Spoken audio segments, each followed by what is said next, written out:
Today's guest is the half-human, half-horse creature na nickname ng mga bakla sa kanto, the Tikbalang.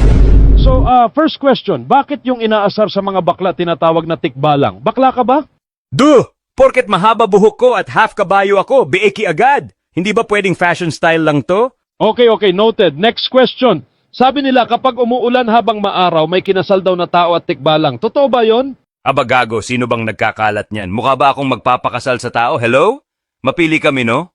Mas type namin kapwa naming tikbalang. So fake news lang.